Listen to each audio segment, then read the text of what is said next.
Bonjour à tous et bienvenue sur Talk Paris, votre rendez-vous quotidien pour pratiquer le français naturellement. Je suis ravie de vous retrouver aujourd'hui. Si vous êtes nouveau ici, abonnez-vous pour ne pas manquer nos épisodes quotidiens. Et moi, je m'appelle Guillaume. On est vraiment content que vous soyez avec nous aujourd'hui pour pratiquer le français ensemble. Alors Guillaume, dis-moi, comment tu te sens aujourd'hui? Mais vraiment, comment tu te sens? Honnêtement, Coralie, aujourd'hui, je ne sais même pas comment répondre à cette question. Ah bon? Qu'est-ce que tu veux dire? Ce matin, quand je me suis réveillé, je me sentais super bien. J'étais motivé, enthousiaste par mon projet de design. Je me suis fait un café, j'ai mis de la musique et je me suis dit, cette journée va être incroyable. D'accord, ça avait l'air d'un très bon début de journée. Oui, exactement. Mais vers 11 heures du matin, je ne sais pas. Tout à coup, je me suis senti lourd, comme si un nuage gris était apparu au-dessus de moi sans raison. Comme ça, d'un coup? Oui, complètement d'un coup. Rien de grave ne s'est passé, aucune mauvaise nouvelle. Mais mon humeur est tombée brutalement, comme si quelqu'un avait éteint la lumière dans mon cerveau. Guillaume, je comprends tellement ce sentiment. Et justement, c'est exactement le sujet de notre conversation aujourd'hui. Attends, vraiment? Oui, aujourd'hui, on va parler des changements d'humeur. Les changements d'humeur. Waouh! Franchement, c'est le moment parfait, parce que j'en ai beaucoup en ce moment. Et tu n'es pas le seul. Les changements d'humeur sont très courants. Presque tout le monde en vit, mais on n'en parle pas vraiment, surtout quand on apprend une langue comme le français. Oui, c'est vrai, ça arrive, mais on fait comme si tout allait bien. Exactement. Alors aujourd'hui, on va en parler ouvertement. Ce que ça fait, pourquoi ça arrive et surtout comment en parler naturellement en français. J'adore ce sujet. Alors allons-y. Pour commencer, je vais expliquer ce que sont vraiment les changements d'humeur. Un changement d'humeur, c'est quand tes émotions changent rapidement, parfois sans raison claire. Tu peux te sentir heureux, puis soudainement triste, ou calme, puis tout à coup irrité. Comme des montagnes russes émotionnelles. Exactement, des montagnes russes émotionnelles. C'est une très bonne expression. Tes émotions montent et descendent, comme si tu étais dans un manège que tu ne contrôles pas. C'est exactement ce que je ressens. J'ai l'impression que ce n'est pas moi qui conduis. Ce sont mes émotions qui conduisent. Et moi, je suis juste assis à l'arrière. C'est une image parfaite. Tes émotions conduisent. Je vais peut-être te voler cette phrase. Vas-y. Mais c'est vrai. Parfois, je me réveille en me sentant d'une certaine manière, et à l'heure du déjeuner, je me sens complètement différent. Et je me demande, mais qu'est-ce qui s'est passé? Et ce qui est difficile, c'est que parfois il y a une raison. Peut-être que tu as mal dormi, peut-être que tu es stressé par le travail ou par tes études de français. Mais parfois, il n'y a aucune raison. Et ça, c'est le pire. Se sentir mal sans savoir pourquoi. Tu ne peux pas réparer quelque chose si tu ne sais pas ce qui est cassé. Tellement vrai. Et je pense que beaucoup de nos auditeurs se reconnaissent là-dedans. Si vous écoutez et que vous pensez « oui, c'est exactement moi », vous n'êtes pas seul. C'est une expérience très humaine. Alors Coralie, qu'est-ce qui cause les changements d'humeur? C'est complètement aléatoire ou il se passe quelque chose dans notre corps? Excellente question. En réalité, il y a beaucoup de causes. Certaines sont physiques, d'autres sont mentales. Je vais t'en partager quelques-unes. D'accord, je t'écoute. D'abord, le sommeil. Si tu ne dors pas assez, tes émotions deviennent instables. Ton cerveau est fatigué et il n'arrive plus à réguler tes émotions correctement. Ah oui, ça a du sens. La semaine dernière, je me suis couché à 2 heures du matin pour finir un projet. Et le lendemain, j'étais extrêmement irritable. Tout m'énervait. Irritable, c'est un mot très important. Irritable veut dire facilement agacé. Quand tu es irritable, des petites choses te dérangent beaucoup plus que normalement. Oui, j'étais vraiment irritable. Après coup, je me suis senti mal. La personne à qui je parlais ne méritait pas ça. Et ça, c'est aussi un aspect des changements d'humeur. Parfois, on blesse les gens autour de nous à cause de ce qu'on ressent. Puis ensuite, on se sent coupable. La culpabilité est bien réelle. Je me suis excusé plusieurs fois ce jour-là. La deuxième cause, c'est le stress. Quand tu es stressé, ton corps produit des hormones qui influencent ton humeur. Tu peux te sentir anxieux, puis triste, puis en colère. Tout ça dans la même journée. C'est exactement ma vie en tant que freelance. Certains jours, j'ai trop de travail, d'autres jours, pas assez. Mon niveau de stress est complètement instable. Complètement instable, dans tous les sens. C'est une expression très utile. Ça veut dire que quelque chose change constamment, sans équilibre. Mon stress est dans tous les sens. Mon humeur est dans tous les sens. Mon rythme de sommeil est dans tous les sens. Tout est dans tous les sens. Bienvenue dans la vie d'adulte, Guillaume.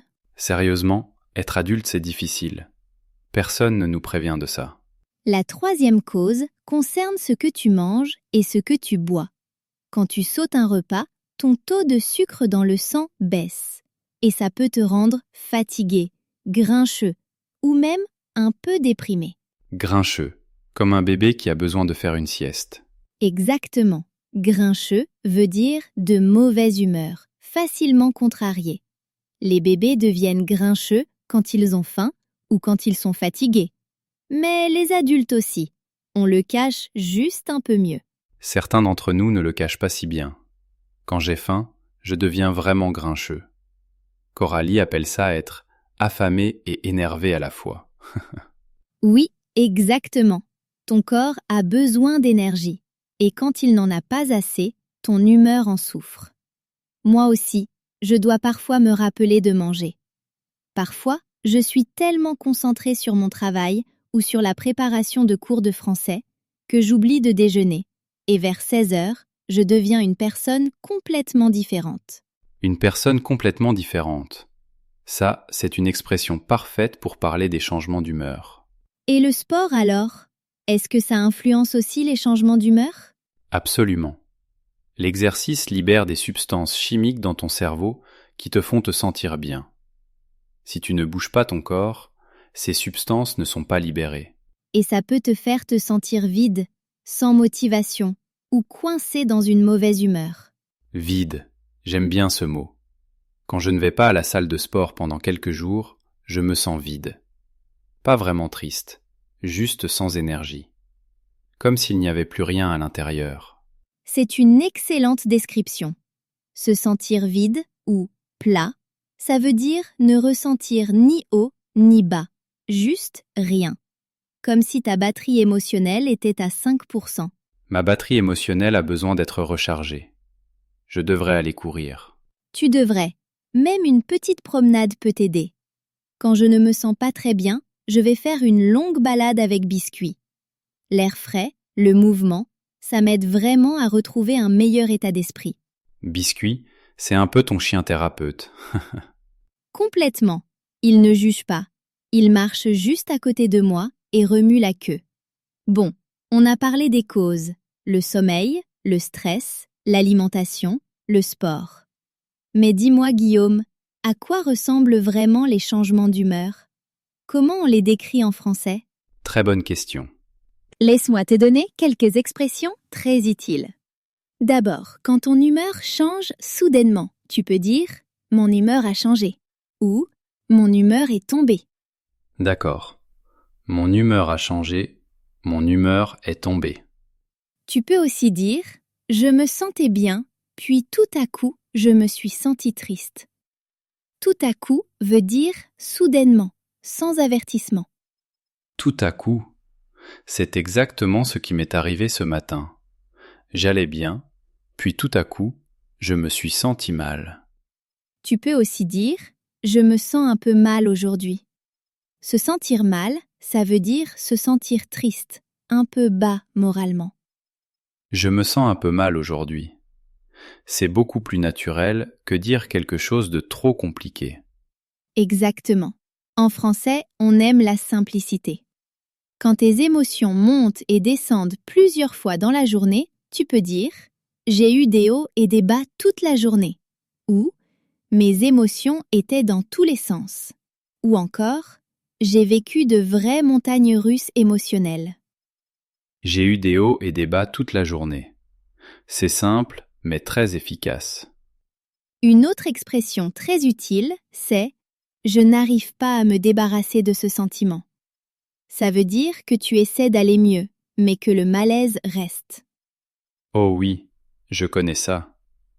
Tu essaies de te remonter le moral, mais rien ne marche. Exactement. Et parfois, les gens disent « Allez, ressaisis-toi ». Mais honnêtement, ce n'est pas très utile. Non, pas du tout. Si je pouvais me ressaisir comme ça, je le ferais. Les émotions ne sont pas comme un interrupteur. On ne peut pas les éteindre d'un coup. Les émotions ne sont pas comme un interrupteur. Je vais m'en souvenir. Et physiquement, est-ce que tu ressens quelque chose dans ton corps quand ton humeur change? Oui, en fait.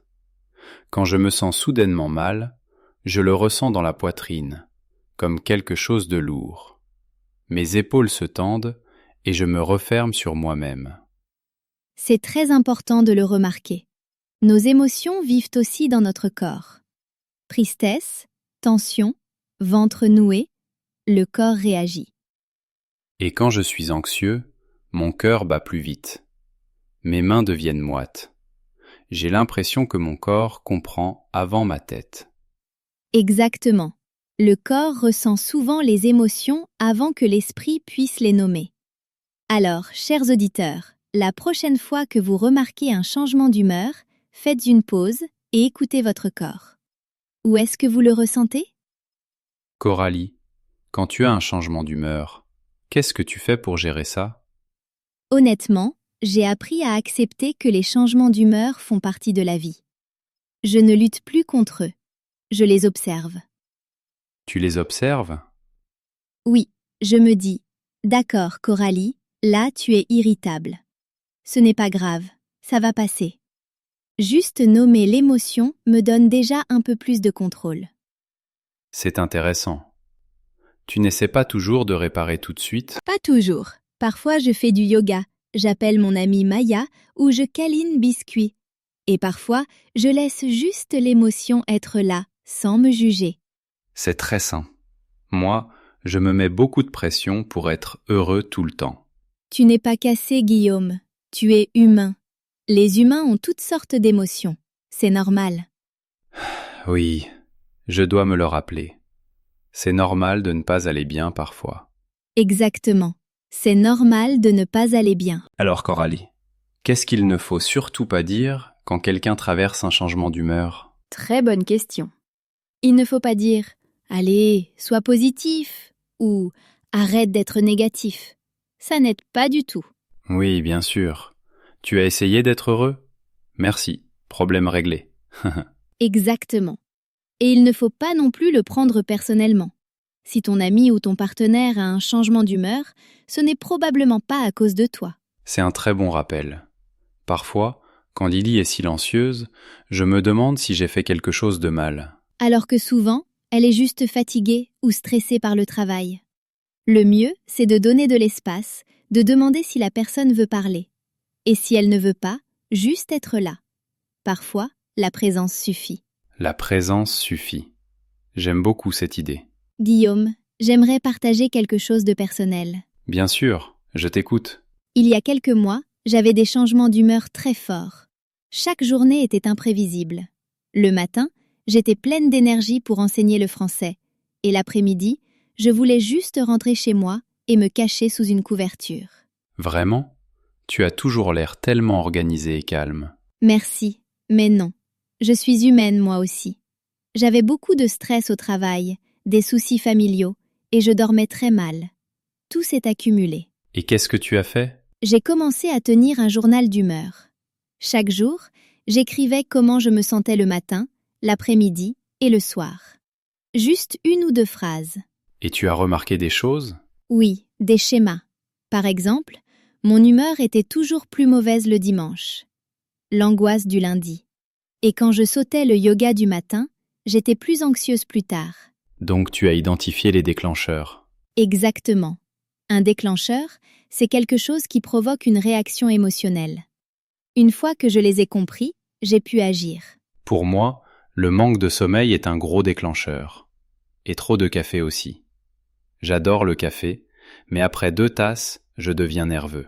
Et les réseaux sociaux? Oui, quand je passe trop de temps à faire défiler, je me compare aux autres et je me sens nul. Se sentir nul, insuffisant. Les réseaux montrent seulement les meilleurs moments, pas la réalité. Je vois des designers publier des projets incroyables et je me dis « Pourquoi pas moi ?» Et après, je me sens mal toute la journée. La comparaison est le voleur de la joie, comme on dit. Celle-là, je la veux sur un poster. Alors, pour gérer mes changements d'humeur, je fais 3 choses. D'abord, je garde une routine stable. Ensuite, je bouge mon corps, même quand je n'en ai pas envie. Biscuit me regarde avec ses yeux, et je finis toujours par sortir marcher. Biscuit sauve ta santé mentale. Promenade après promenade. Et enfin, je parle aux autres. Je n'isole pas mes émotions. Appeler un ami aide énormément. Moi, j'ai tendance à me renfermer quand ça ne va pas. Mais les amis sont là pour ça.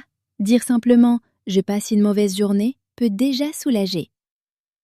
Tendre la main au lieu de se refermer sur soi. C'est très beau. Et surtout, sois patient avec toi-même. Les changements d'humeur ne durent pas éternellement. Ils passent toujours. Quand on est dedans, on a l'impression que ça ne finira jamais. Mais la tempête passe, et le soleil revient. Bon, avant de finir, une question pour nos auditeurs. Est-ce que vous vivez des changements d'humeur? À quoi ça ressemble pour vous? Partagez avec nous dans les commentaires. Vous n'êtes pas seul. Passons maintenant au vocabulaire. Premier mot, changement d'humeur. Un changement soudain dans ce que vous ressentez émotionnellement. Deuxième mot, irritable, facilement agacé. Troisième mot, dépassé. Quand tout devient trop lourd à gérer émotionnellement. Expression suivante, tout à coup. Quelque chose qui arrive sans prévenir. Montagnes russes émotionnelles. Quand vos émotions montent et descendent fortement. Grincheux, de mauvaise humeur, souvent à cause de la fatigue ou de la faim. Se ressaisir. Essayez d'arrêter une émotion, même si ce n'est pas toujours possible. Se sentir vide ou plat. Pas d'émotion forte, pas d'énergie. Et enfin, se sentir mal. Une façon simple et naturelle de dire qu'on est triste. Et voilà, du vocabulaire essentiel pour parler des changements d'humeur en français. Les changements d'humeur sont normaux. Soyez bienveillant avec vous-même. Les émotions passent. Dites-nous dans les commentaires ce que vous faites quand votre humeur change. Si cet épisode vous a plu, aimez, abonnez-vous et partagez-le avec quelqu'un qui en a peut-être besoin. On se retrouve demain pour une nouvelle conversation facile en français. À demain tout le monde.